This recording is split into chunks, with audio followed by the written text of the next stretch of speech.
Session start. तो आज हमारा जो मेन फोकस है वो ये है कि जो ओईटी के अंदर जितनी भी स्किल्स यूज होती हैं, जो बेसिक्स हैं, हम उनको समझ सकें और उनको समझने के बाद हम ओईटी की प्रैक्टिस जब करेंगे तो हमारे एरर के चांसेस कम होंगे और हम फर्स्ट अटेम्प्ट में अपना गोल अचीव करना हमारे लिए आसान होगा। ठीक है इंशाल्लाह। जी। तो इसमें आज की प्रेजेंटेशन के अंदर मैं थोड़ा सा ओवरव्यू बताऊंगा कि ओईटी क्या है, कंपोनेंट्स क्या है, जो ऑलरेडी हम डिस्कस कर चुके होंगे, लेकिन थोड़ा सा बेसिक रिव्यू हो जाएगा, कुछ चीज़ें रिकॉल हो जाएंगी और बेसिक अंडरस्टैंडिंग फॉर ओईटी। ठीक है, और कुछ प्लानर, अगर आप इस प्लानर के साथ चलते हैं कि 2 महीने के अंदर अगर आप ओईटी अटेम्प्ट करना चाहते हैं तो आप मेरे बताए हुए शेड्यूल के मुताबिक अगर चलेंगे तो आप 2 महीने के अंदर अपना मुकम्मल तैयारी कर सकते हैं और अटेम्प्ट भी कर सकते हैं। After evaluation होगी, then you are able to clear your that you have to appear for exam। कुछ टिप्स एंड ट्रिक्स होंगी आज और एक सक्सेस स्टोरी भी है। रिसेंटली कुछ स्टूडेंट है मेरी जिन्होंने अपना एग्जाम क्लियर किया, वो भी मैं आपसे थोड़ा सा डिस्कस करूंगा तो मेरे साथ कोचिंग करके। ठीक है, तो ये चीज़ है कि ओईटी का बेसिक ये है कि इंटरनेशनल लैंग्वेज टेस्ट है और ये बाहर के मुल्क में जाके आपने काम करना होता है, इसलिए जो उधर का इन्वायरमेंट होता है आप उसके लिए अपने आप को प्रिपेयर करते हो। और एक नए इन्वायरमेंट में, इंग्लिश इन्वायरमेंट में जब आप जाते हैं तो उधर आपको किन चीज़ों का फेस करना पड़ता है, आपको सुनना पड़ता है, आपको बोलना पड़ता है, आपको लिख के बताना पड़ता है अपना मैसेज, और आपको किसी का दिया हुआ मैसेज पढ़ना पड़ता है। तो ये चारों चीज़ें हैं जो लाइफ स्टाइल से रिलेटेड है कि आपकी लाइफस्टाइल के अंदर आपको डेली एक्सपोजर होना है इन चारों चीज़ों का।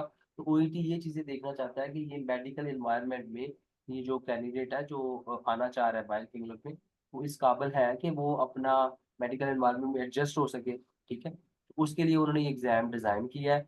इसलिए आप लोगों को मैं यही बताना चाहूँगा कि आपको जो मैंने बेसिक चीज़ें बताई है ना, कि आपने अपनी बेसिक लाइफस्टाइल को चेंज करना है, जिसमें से आपको मैंने बताया कि आधा घंटा आपने लिसनिंग करनी है। ठीक है, जो चैनल्स आपको बताए गए जैसे 24 आवर इंसिडेंट एंड इमरजेंसी है, जीपीस बिहाइंड द डोर है। ठीक है, डेली आधा घंटा उनको सुने, इंग्लिश को सुने, मेडिकल टर्म्स कैसे यूज करें, फ्रेजेस कैसे बना रहे हैं, ठीक है, चीज़ों को एक्सप्रेस कैसे कर रहे हैं। ये सारी चीज़ें आपको जब आप एग्जाम मॉक टेस्ट भी देंगे या प्रैक्टिस टेस्ट करेंगे तो आपको हेल्पफुल हो सकती है।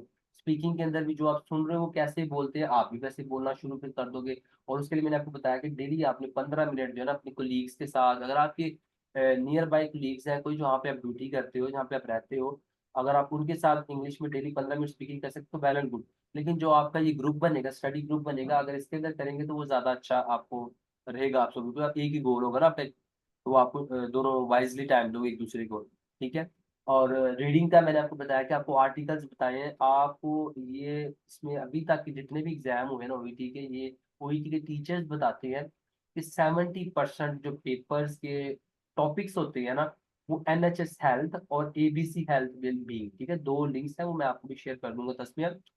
वो यस। एनएचएस, जी एनएचएस जो है ना, देखिए एनएचएस के जो अपने आर्टिकल है ना सारी डिजीजेस के, वो, और एबीसी हेल्थ वेलबींग किसका है, ऑस्ट्रेलिया का है। तो यूके और ऑस्ट्रेलिया के जो वेबसाइट्स हैं जहां उन्होंने मेडिकल अपनी डायग्नोसिस के बारे में डिस्क्रिप्शन दी हुई है, तो मोस्टली होता ये है कि वो उनमें से टॉपिक्स उठाते हैं। हाँ, लिटरेचर थोड़ा सा डिफरेंट हो सकता है लेकिन टॉपिक वहां से आ जाते हैं। तो आप जब इधर से ही आर्टिकल्स पढ़ रहे होगे और इधर से कोई टॉपिक आपके एग्जाम में आ जाएगा तो वो आपको बहुत हेल्प आउट करेगा एग्जाम डे पे। कॉन्फिडेंट हो गया आप क्वेश्चन को पढ़ते हुए, समझते हुए और अटेम्प्ट करने के लिए। ठीक है, तो रीडिंग के लिए मैंने आपको ये बताया कि आधा घंटा आपने अपने डेली लाइफ में से निकालना है कि आपने आर्टिकल मोबाइल पे खोल लें, रफली जैसे आप गाड़ी में बैठे हुए ड्यूटी पे आ रहे हो, ड्यूटी पे जा रहे हो जैसे, ठीक है, तो उसी दौरान 15-20 मिनट के अंदर एक आर्टिकल पढ़ लिया, ड्यूटी पे फ्री हो, ब्रेक पे गए हो, तब पढ़ लिया। तो इस तरह आपने आधा घंटा ये यूटिलाइज करना है कि आधा घंटे में आपने रीडिंग करनी है। और रीडिंग कैसे करनी है वो मैंने आपको बता देता हूँ अभी। आपने उस आर्टिकल को पढ़ना है, उसकी डेफिनेशन, उसके टॉपिक को, डेफिनेशन को पढ़ना है, और आगे जाके उसके वो जितने भी साइंस सिम्टम है, जो ट्रीटमेंट है, जो लैब्स होती है, मतलब वो जो भी डिजीज है, जो भी ट्रीटमेंट है जो आप पढ़ रहे हो, उसका ओवरव्यू आपके पास होना चाहिए। ठीक है, और उसको फिर आगे चौथी चीज आपने क्या करनी है कि आपने समराइज करना है, अपने अल्फाज में उसको समराइज करना है। दो चीजें आपने समराइज करनी है, कौन कौन सी, एक जो आपने लिसनिंग करनी करनी है, और आपने जो रीडिंग करनी। समराइज हुआ है तो 5 मिनट के अंदर जो भी समझ आए लिखते हैं। ये कोई इस तरह उसको इतना हार्ड एंड फास्ट नहीं लेना कि यार ये मैं क्या, सर ने कौन सी बात बता दी, आप अभी से इसको फील कर रहे होगे कि ये कितनी, मतलब ये कितना मुश्किल काम सर बता रहे हैं। लेकिन जैसा जब आपकी आदत बन जाएगी ना डेली, जब आपने कुछ जो भी सुना है उसको 5 मिनट में लिख लो, तो वो कौन सा आपने किसी से चेक करवाना है, वो तो आप अपनी स्किल डेवलप कर रहे हो, ठीक है। वो आगे जाके मैं बताऊंगा कि ये कौन सी स्किल आप डेवलप कर रहे हो, ठीक है। तो जो चीज आपने पढ़नी है ना, उसको आपने अपने अल्फाज में समराइज भी करना है। फॉर एग्जाम्पल आपने 1000 वर्ड का आर्टिकल पढ़ा है, तो आपने 50 वर्ड में, 30 वर्ड में लिख देना कि आपको समझ गया डिजीज क्या थी, इसमें मेन टेस्ट कौन से होते हैं, और नर्सिंग केयर क्या थी, 3-4 चीजें बस, ठीक है। तो ये है ओके। आपकी ओईटी को ओवरऑल, जब आप ये लाइफस्टाइल को अपनी चेंज करोगे, तो आपकी चारों स्किल्स जो है वो इम्प्रूव होना शुरू हो जाएगी। ये आपको ऑलरेडी पता होगा सबको, लेकिन थोड़ा सा रिवाइज कर देता हूँ कि लिसनिंग के अंदर 40 मिनट की लिसनिंग होती है, 42 क्वेश्चन होते हैं, ठीक है। 3 पार्ट्स होते हैं, ABC, और ऑडियो चलती है, और वो मेडिकल फील्ड से रिलेटेड होती है।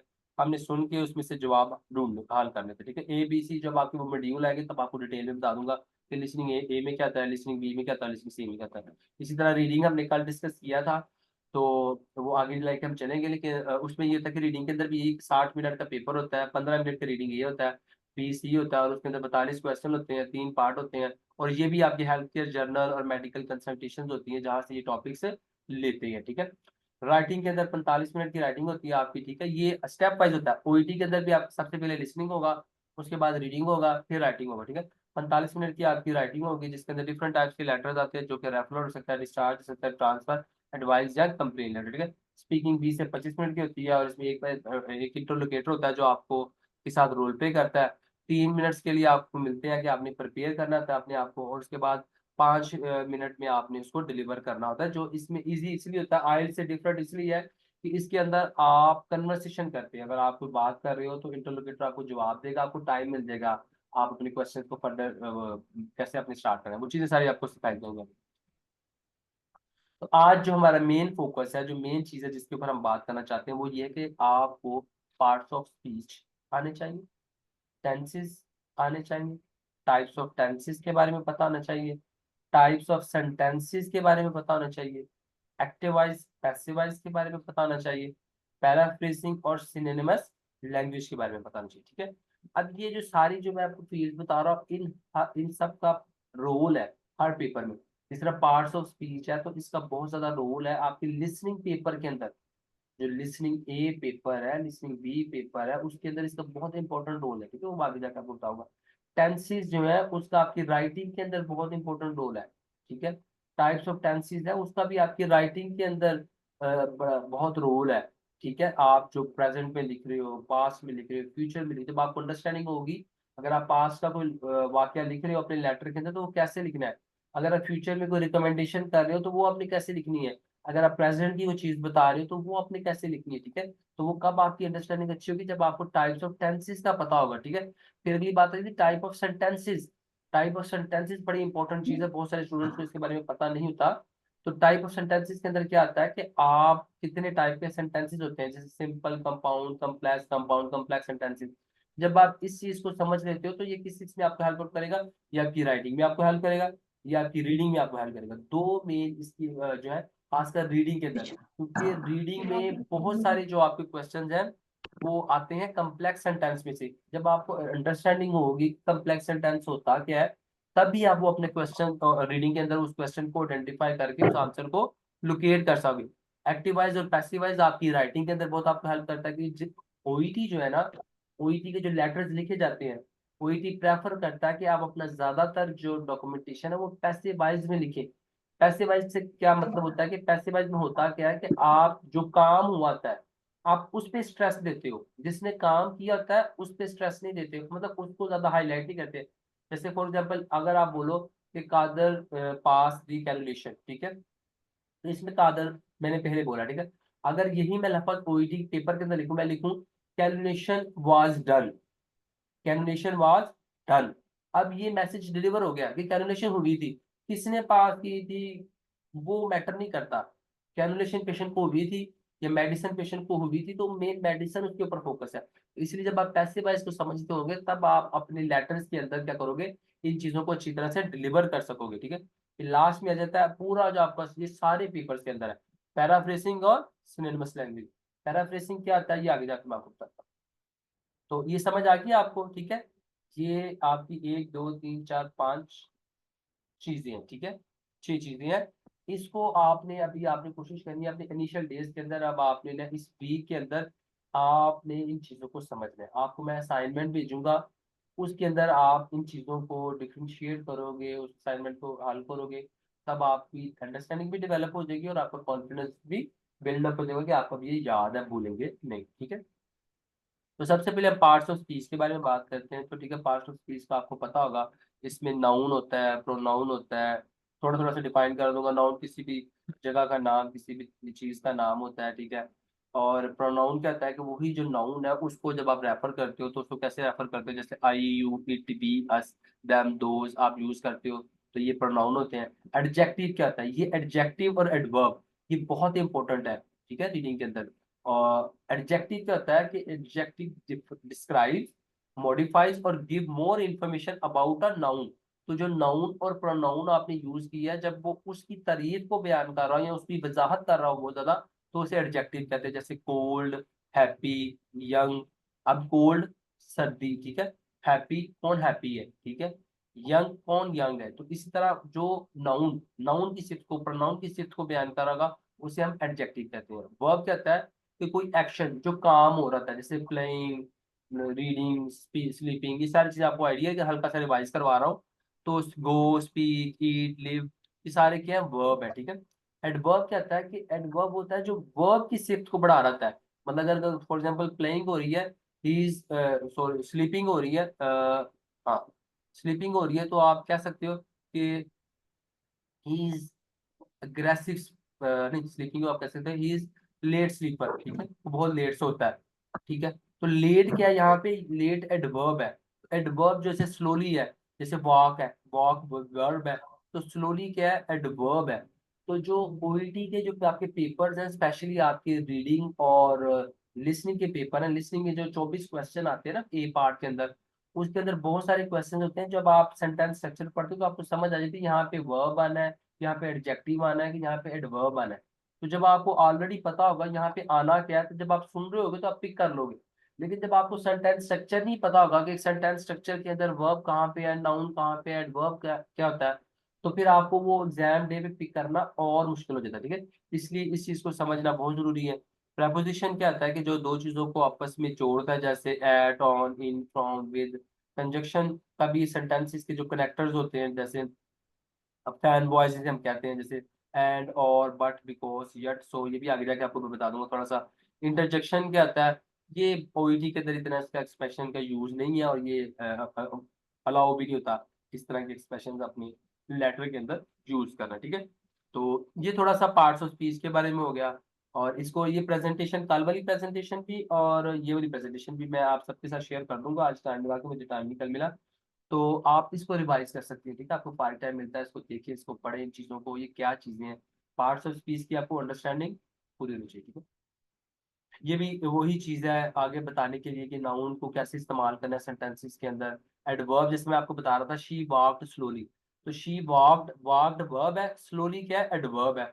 एडजेक्टिव देखें, that was an exciting film, film क्या है, नाउन है। और फिल्म एक्साइटेड थी, तो एक्साइटिंग क्या हो गया, एडजेक्टिव हो गया। तो ये कंसेप्ट आपका क्लियर होना चाहिए कि एडजेक्टिव क्या है और एडवर्ब क्या है। और ये सेंटेंसेस के अंदर क्लियरली लिखा हुआ है। यहाँ पे आपने इसको अच्छी तरह से समझ लेना, ताकि और फिर जो असाइनमेंट आपको मिलेगी उसके अंदर आपने मुझे आइडेंटिफाई करके दिखाना है कि इस लेटर के अंदर कौन से एडजेक्टिव है, कौन से एडवर्ब है। ठीक हो गया। तो ये मेन चीज थी इसके अंदर।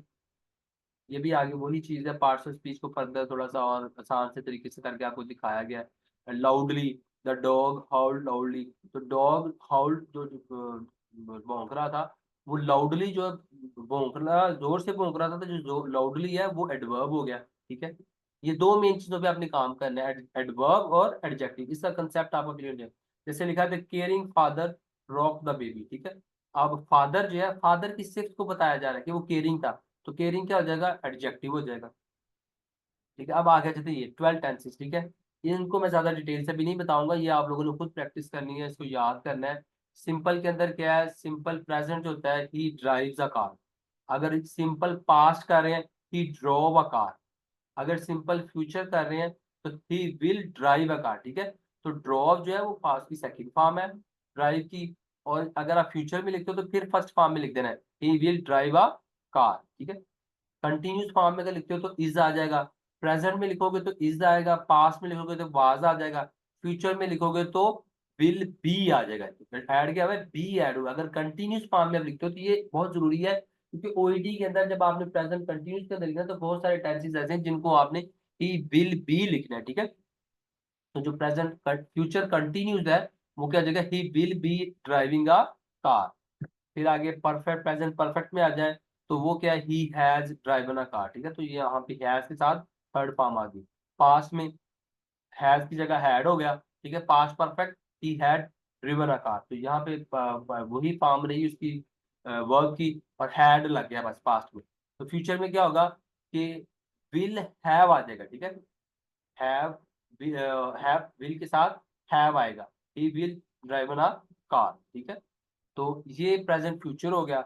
इसी तरह परफेक्ट कंटिन्यूस हो गया। तो परफेक्ट कंटिन्यूस में क्या है कि he has been driving a car since morning, ठीक है। पास्ट में क्या लिखेंगे तो कैसे लिखेंगे, ही हैड बीन, क्या होगा, हैज की जगह हैड आ गया और बीन ड्राइविंग वही रहा। और फ्यूचर के अंदर अगर आप परफेक्ट कंटिन्यूस लिख रहे हो तो he will have driving a car eight 6 AM tomorrow. अच्छा, अब ओईटी के अंदर ना मैं आगे जाके भी आपको बताऊंगा, जो ओईटी के अंदर जो टेंसेस यूज होते हैं जो आपने याद रखने हैं, वो जो है वो तीन टेंसेस हैं जिनको आपने समझना है। वो कौन से टेंस हैं, वो है आपका परफेक्ट कंटिन्यूस, परफेक्ट और सिंपल जो टेंस है पास्ट और प्रेजेंट। आपको ये तीन टेंसेस बहुत अच्छी तरीके से आने चाहिए, क्योंकि ओईटी के अंदर ज्यादातर यही यूज होते हैं।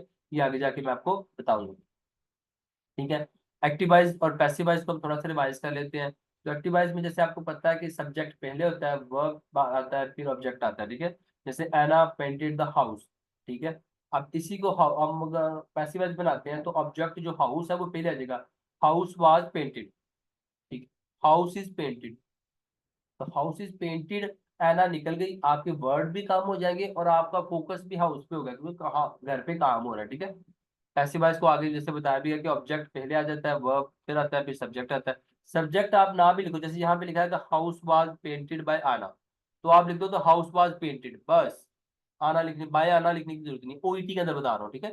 पैसिवाइज को सीखना है और ओईटी के अंदर सब्जेक्ट को लिखने की जरूरत नहीं होती, लेटर के अंदर आपने सिर्फ ऑब्जेक्ट लिखना है और जो वर्ब जो काम हुआ है वो लिखना है, ठीक है। ये हो गया टेंसेस एक्टिवाइज और पैसिवाइज, ये आपने समझना है, ठीक है। जैसे प्रेजेंट सिंपल है, I am a cake, I make a cake, sorry. तो पैसिवाइज कैसे करेंगे, अ केक इज मेड, केक पे काम हुआ, आई निकल गया, ठीक। Present continuous, I am making a cake, a cake is being made, ठीक है। ये भी आपको पता होना चाहिए। और इसको देखो उर्दू में भी आपको पता होना चाहिए बोल क्या रही हो, ठीक है। प्रेजेंट कंटिन्यूस की चीज क्या है कि जो चीज आपने स्टार्ट की है और अभी आप बना रहे हो, उसको बन रही है, अभी खत्म नहीं हुई, उसे क्या कहते हैं, present continuous. Cake is being made मतलब केक मुझसे बनाया जा रहा है, ठीक है। तो ये चीजें आपको क्लियर होनी चाहिए। पास्ट का जैसे I made a cake, cake was made. तो ये आपको जब आपको असाइनमेंट दूंगा तो आपने इन चीजों को प्रैक्टिस भी करना है। आपको जो टेंसेस लेटर, आपको लेटर शेयर करूंगा आपके साथ, उस लेटर में जो टेंसेस लिखे होंगे आपने उसको प्रेजेंट में भी लिखना है और एक्टिवाइज में भी लिखना है, पैसिवाइज में भी लिखना है और एक्टिवाइज में भी लिखना है। जब आप उसको प्रैक्टिस कर लोगे तो आपकी अंडरस्टैंडिंग और डेवलप हो जाएगी सेंटेंसेस कैसे लिखते हैं, ठीक है। इसी तरह आगे पास्ट परफेक्ट है, फ्यूचर सिंपल है, फ्यूचर और तो ये आपने क्या करना है, इसको रिवाइज कर लेना है, इसको कैसे कन्वर्ट करना है एक्टिवाइज को पैसिवाइज के अंदर, ये सारी चीजें इधर लिखी हुई है, ठीक है। अब आ जाते हैं एक और बेसिक चीज। यहाँ तक अगर कोई क्वेश्चन है तो भी पूछने, ताकि फिर हम मिड में ना फिर आगे जाके आपको, अगर कोई क्वेश्चन है टेंसेस तक तो आप पूछ लें।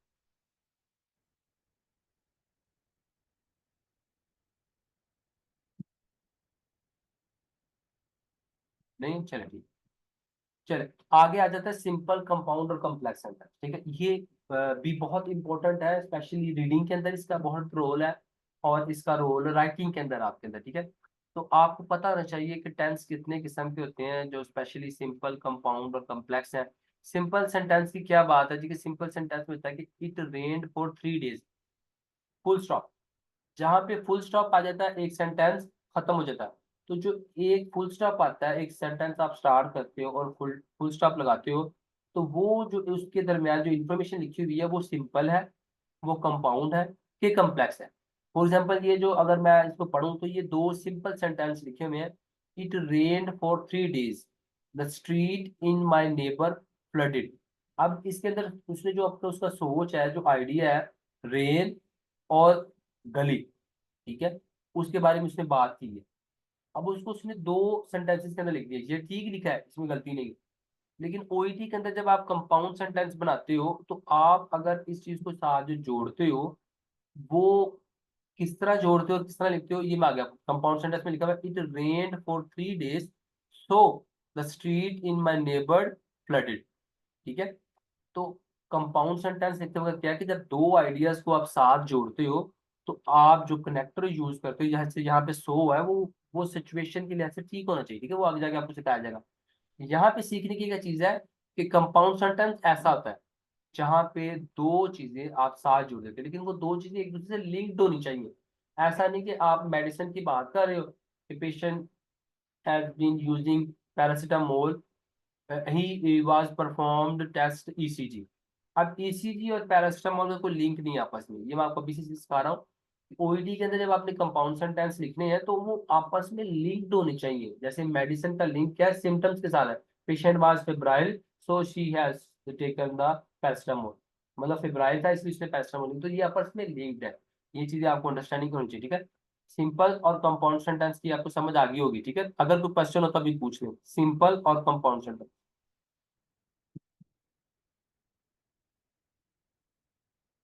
ठीक है, अब सिंपल सेंटेंस क्या होता है, वो इंडिपेंडेंट क्लोज होती है। इंडिपेंडेंट क्लोज क्या होती है, जो अपना मतलब खुद बता रही होती है, कंप्लीट सेंस अपनी दे रही होती है। जैसे आई डू नॉट अंडरस्टैंड, ठीक है, मुझे समझ नहीं आ रही, ये कंप्लीट सेंटेंस है। फिर आगे लिखा है I will do more research, ठीक है, ये भी एक कंप्लीट सेंटेंस है कि मैं और रिसर्च करूंगा। ये पूरी चीज अपना अपने आप में बता रही है। तो ये दो इंडिपेंडेंट क्लॉजेज है। अगर आप दो इंडिपेंडेंट क्लॉजेज को जोड़ते हो आपस में साथ तो वो क्या बनता है, कंपाउंड सेंटेंस। ठीक है, और अब कम्प्लेक्स सेंटेंस क्या है कि जब आप एक डिपेंडेंट क्लॉज और एक इंडिपेंडेंट क्लॉज को जोड़ते हो। डिपेंडेंट क्लॉज वो होती है जो डिपेंड कर रही होती है दूसरी क्लॉज के अंदर। ओईटी के अंदर जो रीडिंग पेपर है ना, स्पेशली बीसी के अंदर जो क्वेश्चन आते हैं पैराग्राफ के अंदर, वहां जो कम्प्लेक्स सेंटेंस लिखे होते हैं ना, उसके अंदर जवाब होता है। ठीक है, और जवाब किसके अंदर होता है, जो इंडिपेंडेंट क्लॉज लिखी होती है। ठीक है, ये एक शॉर्टकट है जो आपको सिखा रहा हूँ।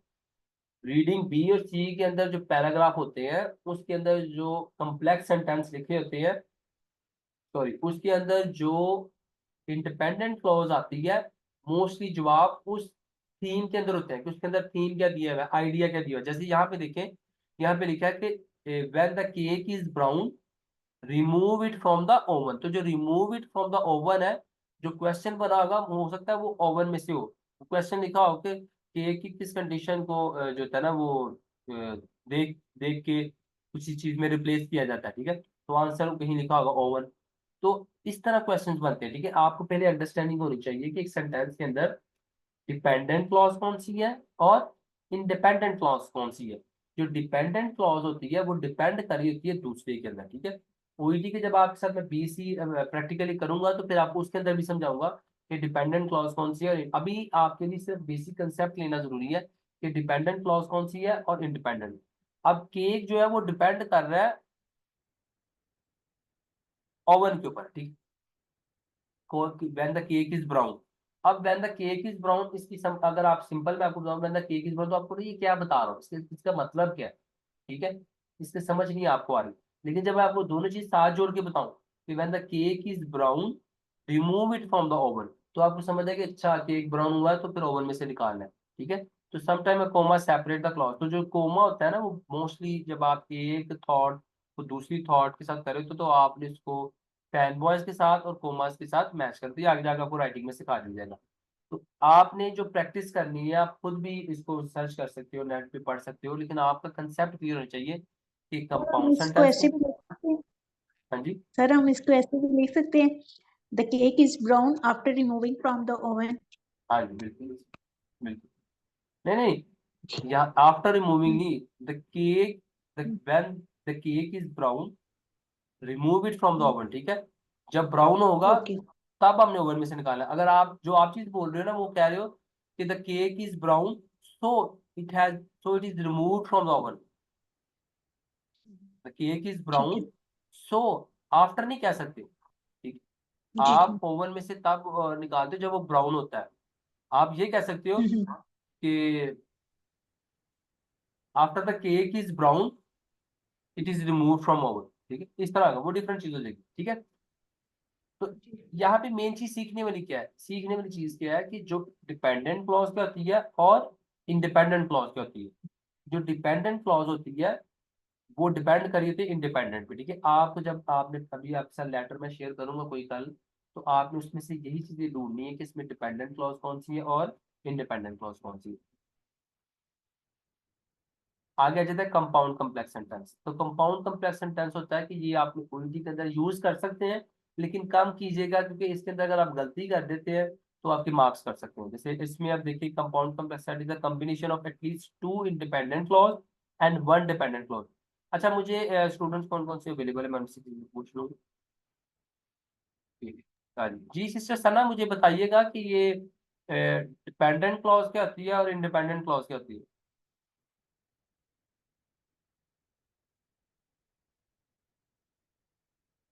सिस्टर सना आप अवेलेबल है।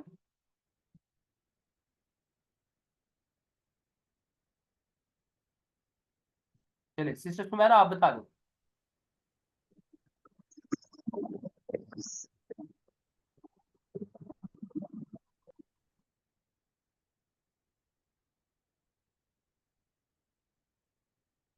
हेलो, मैं चाह रहा हूँ थोड़ा सा मुझे आइडिया हो जाए कि आपको ये बड़ी बेसिक चीज है। स्पीकिंग का डायरेक्ट है, हाँ जी जिसमें डिपेंडेंट। डायरेक्ट आपके साथ बात आ रही सर मैं हेलो बताऊं। हाँ जी। हेलो। हाँ जी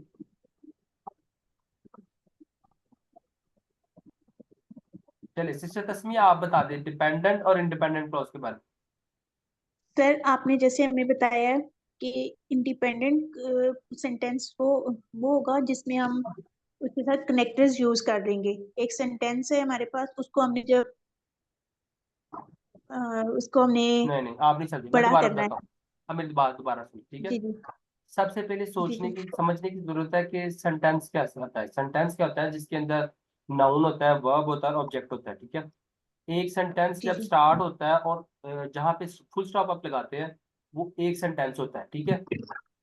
अगर आप एक सेंटेंस के अंदर एक ही वर्ब यूज कर रहे हो, एक ही चीज बता रहे हो, ठीक है, तो वो हम्म, क्या होगा, सिंपल सेंटेंस। हम्म, अगर आप एक सेंटेंस के अंदर दो चीजें बता रहे हो, ठीक है, तो वो क्या हो जाएगा, कंपाउंड, ठीक है। अब वो कंपाउंड है या कम्प्लेक्स है, वो कैसे हम डिफ्रेंशिएट करेंगे, ये दो चीजें मेनली है, ठीक है। मैं बताया था कि कंपाउंड सेंटेंस कौन सा होता है जिसके अंदर दो इंडिपेंडेंट क्लॉजेज होती हैं। इंडिपेंडेंट वो होती है जिसको किसी दूसरे सेंटेंस की जरूरत नहीं होती, वो अपना मतलब खुद समझ आ रहा था उसका, उसके अंदर क्लियर थॉट होती है, जो किसी पे डिपेंड नहीं करी होती। जहां पे जैसे यहाँ पे देखें कि जो ओवन है और केक है, ये जो केक है वो डिपेंड कर रहा है कि उसको बताया जाए कि ये ओवन में से निकाला गया। अगर हमें पता नहीं कि केक ब्राउन है और वो क्या कर रहा है तो हमें इसकी समझ नहीं आएगी। लेकिन जब हम पूरा सेंटेंस पढ़ते हैं जिसके अंदर लिखा है कि remove it from the oven, तो ये चीज की वजाहत कर रहा है कि ये केक जो है ओवन में से निकालना है क्योंकि वो ब्राउन हो गया। इसमें समझने की चीज क्या, अगर मैं इसको थोड़ा सा और आसान कर दूं, शायद मेरा समझाने का तरीका थोड़ा सा डिफरेंट हो रहा है। इसमें डिपेंडेंट क्लॉज वो है जो किसी पे डिपेंड कर रही हो, आसान। ये जो what the cake when the cake is brown, ये डिपेंड कर रही है इंडिपेंडेंट क्लॉज पे। इंडिपेंडेंट क्लॉज क्या होती है, जो किसी पे डिपेंड नहीं कर रही होती, वो अपना मतलब खुद बता रही है। जैसे remove it from the oven, तो ये सेंस समझ आ रही है कि रिमूव कोई चीज है उसको remove it from the oven, ठीक है। लेकिन अगर कहीं when the cake is brown, तो इसका क्या मतलब है, ये क्वेश्चन मार्क है, अभी तक पता नहीं कि when the cake is brown, cake brown है तो क्या है, ठीक है। Remove it from the oven, ये कंप्लीट सेंस है। जैसे इसके पीछे हम देखते हैं, आई डू नॉट अंडरस्टैंड, मुझे समझ नहीं आ रही, ये बता रही सारा मतलब अपना क्लियर मतलब बता रही कि मुझे समझ नहीं आ रही। I will do more research, मैं और रिसर्च करूंगा, ये भी समझ आ रही है, ठीक है। तो जो जो सेंटेंस की समझ आ रही हो, और मैंने इससे पहले आपको सिंपल बताया था कि सिंपल जहां स्टॉप लगे, जैसे इट रेन्ड फॉर 3 days, ठीक है। तो ये सिंपल सेंटेंस, जब आप एक सेंटेंस के अंदर एक ही वर्ब लिखते हो तो वो सिंपल सेंटेंस में जाता है। जब एक ही सेंटेंस के अंदर जैसे it rained from 3 days so the street in my neighbour flooded, यहाँ दो वर्ब्स है, रेन्ड, ठीक है, और फ्लडेड, दो वर्ब है, और इन दो वर्ब्स को सेपरेट जगह पे लिखा हुआ है, ठीक है। अब समझ आई कि सिंपल सेंटेंस क्या होता है और कंपाउंड कम्प्लेक्स सेंटेंस क्या होता है। जी सर। हाँ ये ना इसको समझ लीजिएगा थोड़ा सा, शायद मैं समझाने में आपको थोड़ा सा होगी भी, लेकिन ये इसी तरह ही है कि आपने समझना है कि इंडिपेंडेंट और डिपेंडेंट क्या होता है, ठीक है। अच्छा, इसके अंदर आगे फर्दर आ जाता है कंपाउंड कॉम्प्लेक्स सेंटेंस, ठीक है। इसके अंदर क्या होता है कि इसके अंदर होता है कि जो इंडिपेंडेंट क्लोजेज होती हैं वो दो होती हैं, और एक होती है जो डिपेंड कर रही होती है, ठीक है। जैसे इस सेंटेंस के अंदर आप देख सकते हैं कि I really don't do not, I really do not care, ये इंडिपेंडेंट क्लोज है। If you do not like me, ठीक है। अब if you do not like me ये डिपेंड कर रही है किस पे, I really do not care के ऊपर, ठीक है। और I do not spend my energy on these, on things that I can't control. और नीचे आ जाए, वो जरा आसान है, ये थोड़ा मुश्किल था। You know that you were wrong, ठीक है, तुम जानते हो कि दैट यू वर रॉन्ग। अब यू नो जो है वो इंडिपेंडेंट है, दैट यू वर रॉन्ग ये डिपेंड कर रही है यू नो पे, and you can not change ये भी इंडिपेंडेंट क्लोज है। तो जब इस तरह का सेंटेंस लिखा हो, ये जब आप राइटिंग में आपको सिखाऊंगा ना, तो मैं आपको बता दूंगा इसके बारे में थोड़ा सा।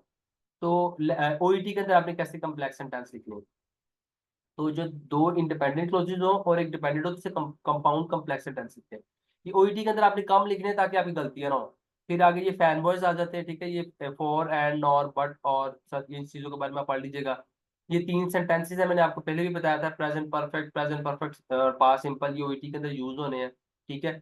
यहाँ पे ये सिनोनिमस लैंग्वेज और पैराफ्रेजिंग आ गई है, ठीक है। सिनोनिमस लैंग्वेज क्या है, जैसे ये देखिए एक ही वर्ड है उसका दूसरा मतलब है, जैसे एडमिट है उसका मतलब कंफ्यूज भी है, अलाइक है सेम भी है, असिस्ट हेल्प भी है। Writing skills how to paraphrase है। अब इसमें क्या है कि जैसे ओरिजिनल वर्जन में लिखा होगा, mister Smith was famous for the delicious candy children and adults love to eat it. अब इसी चीज को आप अपने अल्फाज में लिखना चाहें तो आप कैसे लिख सकते हैं, mister Smith was non through out the world because